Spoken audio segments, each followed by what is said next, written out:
തദ്ദേശ തെരഞ്ഞെടുപ്പ് കഴിഞ്ഞപ്പം അതായത് തിരുവനന്തപുരം കോർപ്പറേഷൻ BJPയുടെ കയ്യിൽ കിട്ടിയപ്പം ശരിക്കും പറഞ്ഞാൽ അവരെ സംബന്ധിച്ചിടത്തോളം അവരുടെ ഏറ്റവും വലിയ അഭിമാനം തന്നെയാണ് അവർക്ക് ഒരു കോർപ്പറേഷൻ കൈ കിട്ടി എന്നുള്ളത്. അന്ന് അവർ നമ്മൾ മുന്നോട്ട് വെച്ച പ്രധാന പ്രഖ്യാപനം എന്ന് വേണമെങ്കിൽ പറയാം, 45 ദിവസത്തിനുള്ളിൽ മോദി വരും, നഗരവികസനവുമായിട്ട് ബന്ധപ്പെട്ട പദ്ധതി ഇവിടെ അവതരിപ്പിക്കും എന്നെല്ലാം കൊട്ടിഘോഷിച്ചു. അല്ലാതെ വലിയ പ്രഹസനങ്ങളൊക്കെ നടത്തി. അപ്പം ഇന്നലെ മോദി എത്തി, റോഡ് ഷോയും നടത്തി, കാര്യപ്പെട്ട കുറച്ച് കാര്യങ്ങളൊക്കെ ഇവിടെ നടന്നു, കുറച്ച് പൈസ പൊടിച്ചു എന്ന് വേണമെങ്കിൽ പറയാം. പക്ഷേ നമ്മൾ പ്രതീക്ഷിച്ചിരുന്ന ആ ഒരു പദ്ധതിയുടെ അവതരണമൊന്നും കണ്ടില്ല.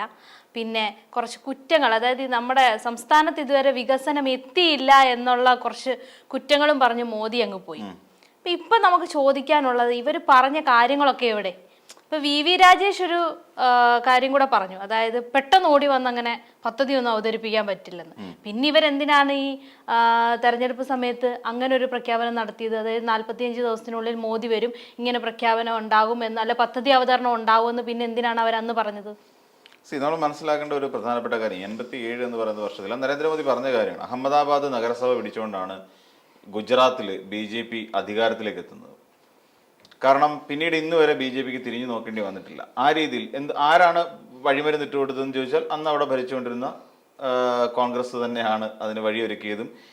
ഗുജറാത്ത് എന്ന് പറയുന്ന ഒരു സംസ്ഥാനം BJPയുടെ കയ്യിലേക്ക് കൊടുക്കുന്നു. പിന്നീട് ഗുജറാത്തിൻ്റെ മുഖ്യമന്ത്രിയായിരുന്ന നരേന്ദ്രമോദി എന്ന് പറയുന്ന ഒരാൾ അധികാരത്തിലേക്ക്, ഇന്ത്യയുടെ പ്രൈം മിനിസ്റ്റർ എന്ന് പറയുന്ന ഒരു പദവിയിലേക്ക് എത്തുകയും ചെയ്തത് അങ്ങനെയാണ്. അതാണ് അതിൻ്റെ ഒരു ചരിത്രപരമായ വസ്തുത. തിരുവനന്തപുരത്തെ സംബന്ധിച്ചിടത്തോളം തിരുവനന്തപുരം നഗരസഭ പിടിച്ചെടുത്തതോടുകൂടി പഴയ ഗുജറാത്ത് എങ്ങനെയായിരുന്നോ ഞങ്ങൾ പിടിച്ചെടുത്തത്, അതുപോലെ കേരള സംസ്ഥാനത്തിൻ്റെ ഭരണവും ഞങ്ങൾക്ക് പിടിച്ചെടുക്കാൻ കഴിയും എന്ന് തന്നെയാണ് BJP വിശ്വസിക്കുന്നത്. അതിനുവേണ്ടി എന്ത് ഗിമിക്സ് കാണിക്കാം, ജനങ്ങളെ എങ്ങനെ പറ്റിക്കാം എന്നുള്ളതിൻ്റെ ഉദാത്ത മാതൃകയായി തിരുവനന്തപുരം നഗരസഭ മാറി നിൽക്കുന്നത് നമുക്ക് കാണാം.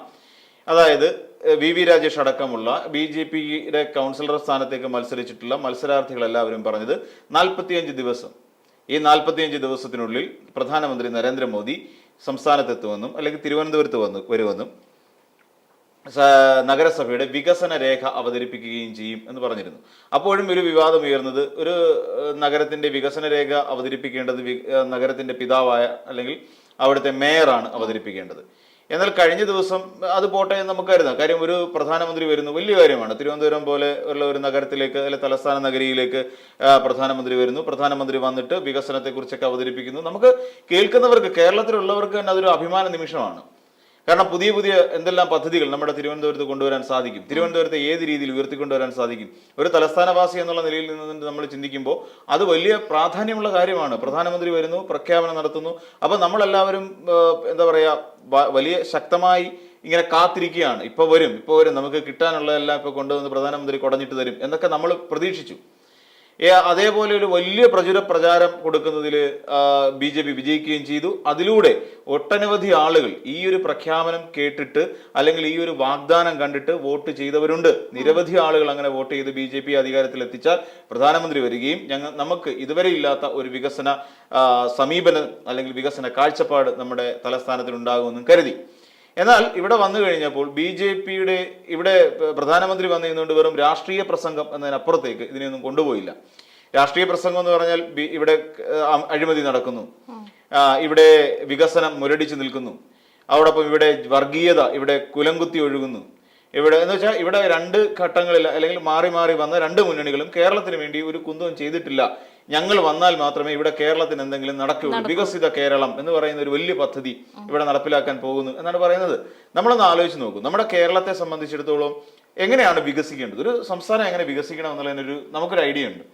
അതായത് അതിൽ ഏറ്റവും കേന്ദ്ര ഭരണം വന്നതിന് ശേഷം ഉണ്ടായ കുറെ വികസനം ഉണ്ടല്ലോ. അതായത് നമ്മുടെ ഗ്യാസിന്റെ വില 3000-നോട് അടുത്തെത്തിയിട്ടുണ്ട്. ഡോളറിന്റെ കണക്ക് പിടിച്ചാൽ കിട്ടാത്ത രീതിയിൽ പൊക്കോണ്ടിരിക്കുക. അപ്പം ആ രീതിയിൽ വികസിക്കണമെന്നായിരുന്നു തോന്നുന്നു മോദി ഉദ്ദേശിച്ചത്. അതെ, അത് വളരെ ശരിയായ ഒരു കാര്യം വിദ്യ സൂചിപ്പിച്ചൊരു പോയിന്റ്.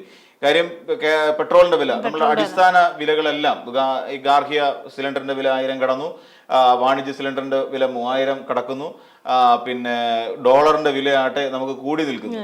ഡോളറിന്റെ വില കൂടി അങ്ങനെ പറയുന്ന കുറച്ചുകൂടെ നല്ലത്. കാര്യം ഇന്ന് ഡോളറിന്റെ വില കൂടുന്ന ഒരു പക്ഷേ യൂട്യൂബേഴ്സിനൊക്കെ വളരെ നല്ലതാണ്. കാര്യം അത് സൈഡ് വേറെ ഉണ്ട്. പെട്രോളിന്റെ വില 100 കടന്നു. നമുക്ക് അഭിമാനിക്കരുത്. സെഞ്ചുറി അടിച്ചില്ലേ നമ്മുടെ പെട്രോളിന്റെ വില? നമുക്ക് സെഞ്ചുറി അടിക്കാം. ഇപ്പം ശരിക്കും പറഞ്ഞാൽ പെട്രോളിന്റെ വില ചെറുതായിട്ട് കൂടുന്നുണ്ട്, ചെറിയ ചെറിയ പോയിന്റ് വ്യത്യാസമൊക്കെ വരുന്നുണ്ട്. ഇത് പക്ഷെ നമ്മൾ അറിയുന്നില്ല. കാരണം എന്താണെന്ന് വെച്ച് കഴിഞ്ഞാൽ UPA സർക്കാർ വലിയ ബുദ്ധിപരമായ ഒരു നീക്കമാണ് നടത്തിയത്.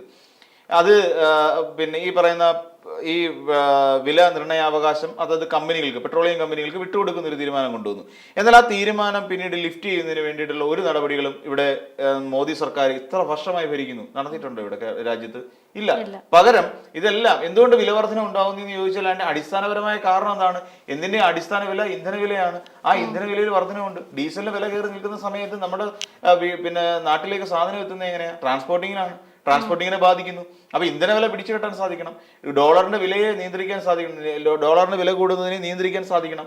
അങ്ങനെ കൃത്യമായി പറഞ്ഞ നിർമ്മലാ സീതാരാമൻ അടക്കമുള്ള ഒരു ധനകാര്യമന്ത്രി ഉണ്ടായിരുന്നിട്ട് പോലും നമ്മുടെ രാജ്യത്തിന് എന്തുകൊണ്ടാണ് ഡോളറിന്റെ ആയിട്ട് വിലയുമായി തട്ടിച്ചു നോക്കുമ്പോൾ ഇത്രയും മൂല്യശോഷണം സംഭവിച്ചത്?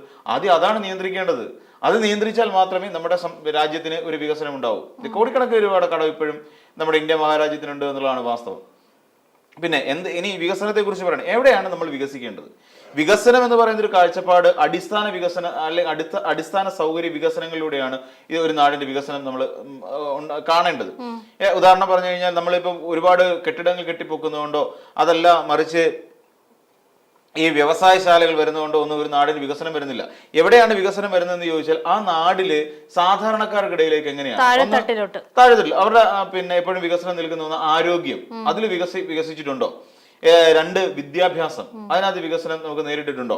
ശിശുമരണ നിരക്ക് ഇതിൽ എങ്ങനെയാണ്? അതുപോലെ പിന്നെ ഈ പ്രസവത്തെ തുടർന്നുള്ള അമ്മമാരുടെ മാതൃമരണ നിരക്ക്, ഇതൊക്കെ പരിശോധിക്കണം. ഇതൊക്കെയാണ് ശരിക്കും പറഞ്ഞു കഴിഞ്ഞാൽ പിന്നെ വികസനത്തിന്റെ ഒരു അടിസ്ഥാനം എന്ന് പറഞ്ഞാൽ. എന്തുകൊണ്ട് ശിശുമരണ നിരക്ക് ഉണ്ടാകുന്നു എന്ന് ചോദിച്ചു കഴിഞ്ഞാൽ ആ നവജാത ശിശുക്കളെ സംരക്ഷിക്കാനും അവർക്ക് വേണ്ട പോഷക മൂല്യമുള്ള ആഹാരങ്ങൾ നൽകാനും കഴിയാതെ പോകുന്ന ഒരു സംസ്ഥാനം. അപ്പൊ അങ്ങനെ പരിശോധിക്കുകയാണെങ്കിലും കേരളം 1000 പേരെടുത്ത് 5 കുട്ടികൾ മാത്രമാണ് മരിക്കുന്നത്.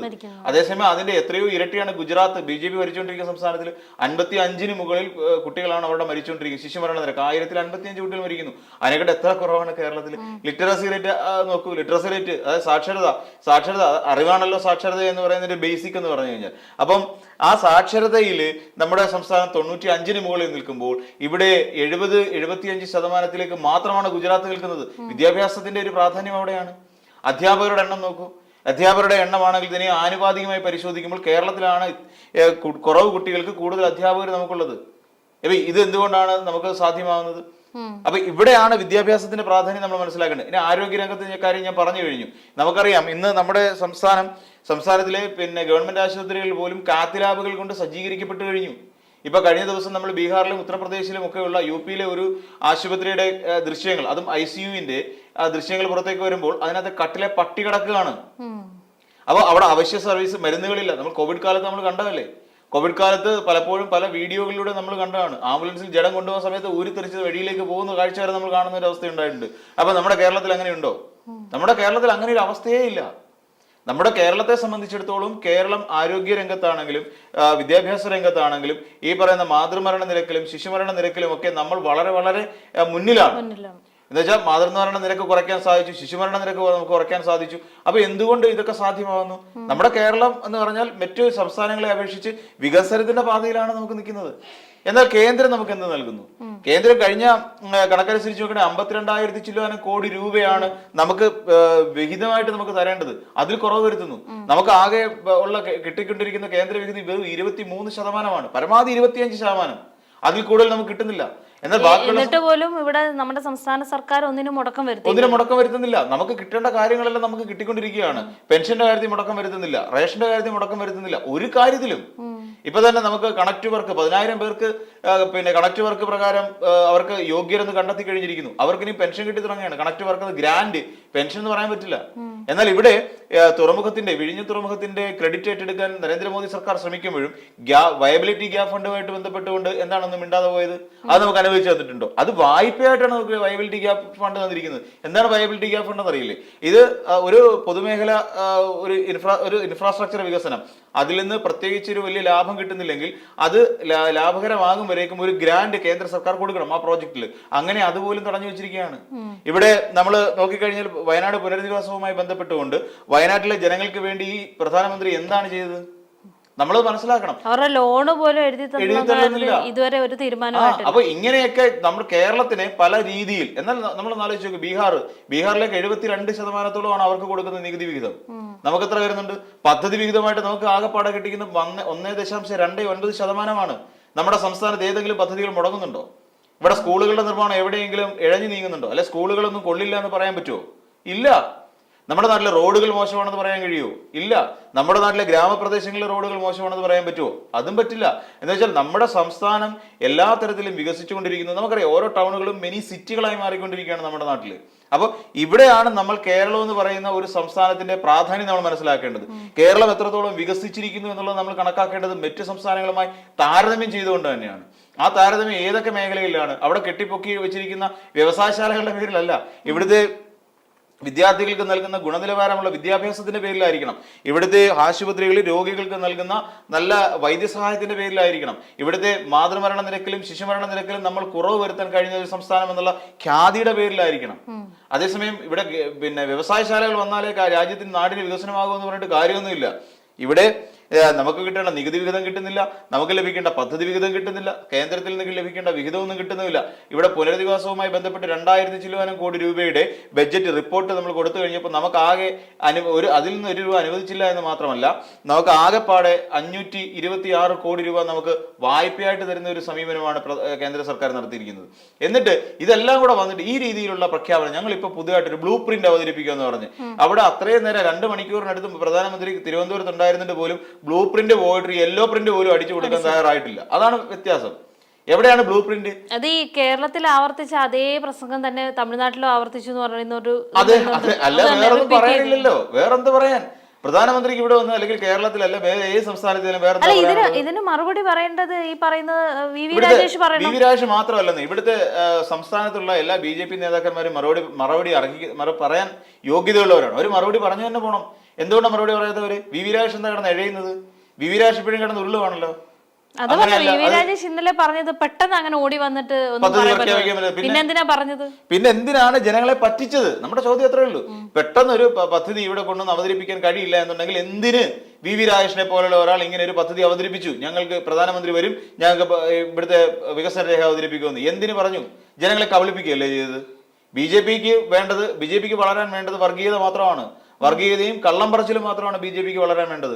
അതിന് വേണ്ടിയിട്ടാണ് ഇവിടെ വന്നത്. അതാണല്ലോ നമ്മുടെ സാബുവിനെയാണല്ലോ സ്റ്റേജിലും പൊക്കി പിടിച്ചത്. അതെന്താ കാര്യം എന്നറിയാം? ഇവിടെ സാബു ഇപ്പൊ രാജീവ് ചന്ദ്രശേഖർ കൊണ്ടുവരുന്ന ട്രെൻഡ് ഉണ്ട് കുറച്ച്. അത് നമ്മൾ ആ സമ്മേളനം കണ്ടു കഴിഞ്ഞാൽ നമുക്ക് മനസ്സിലാവും.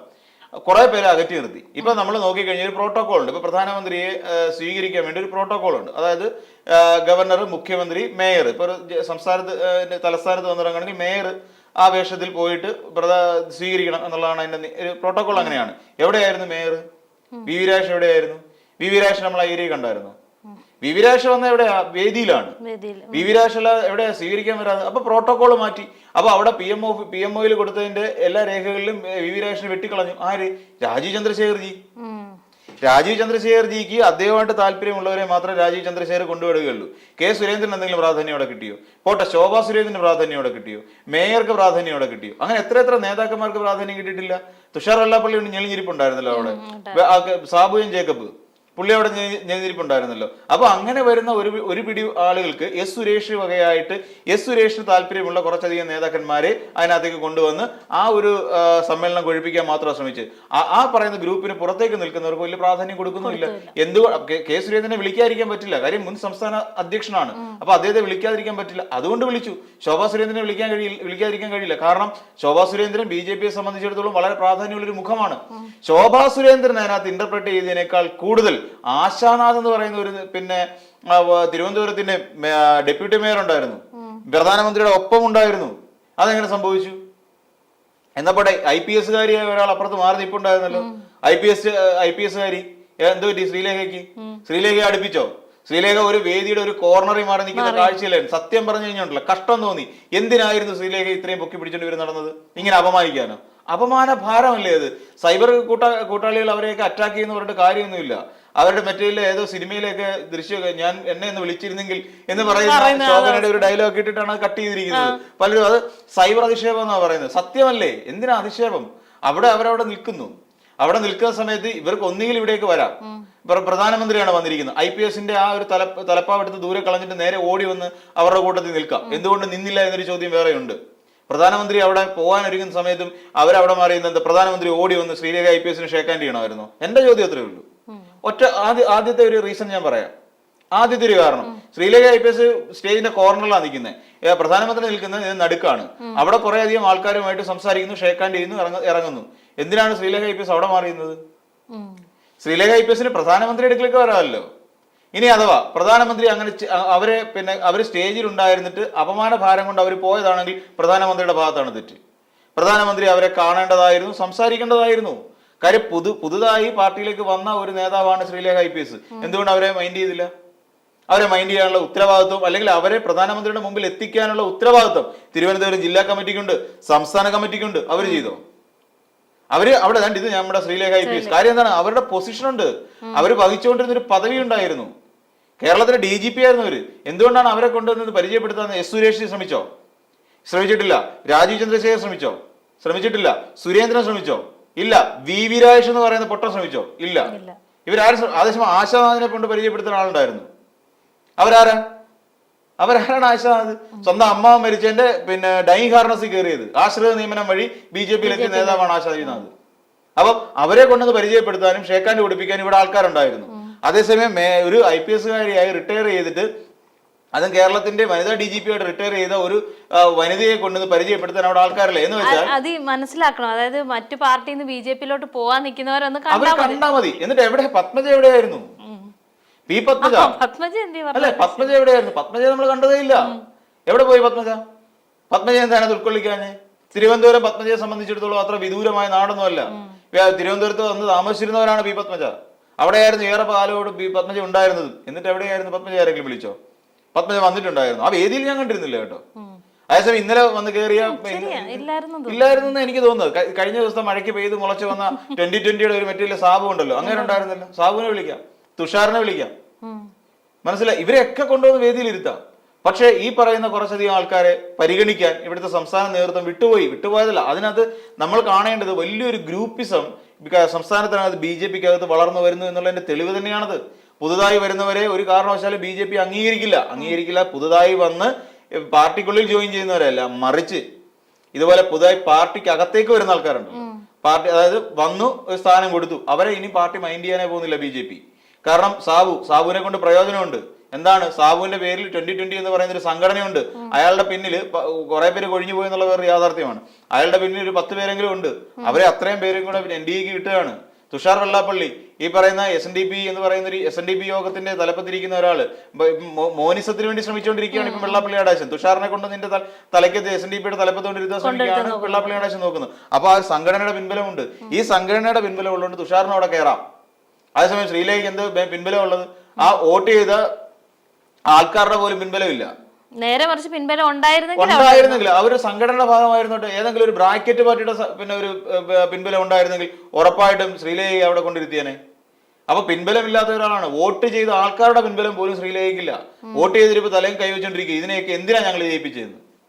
അല്ലെ, അങ്ങനെ ചിന്തിച്ചുകൊണ്ടിരിക്കുന്ന ആൾക്കാർ മാത്രമാണ് ശ്രീലേഖയുടെ കൂടെ ഉള്ളത്.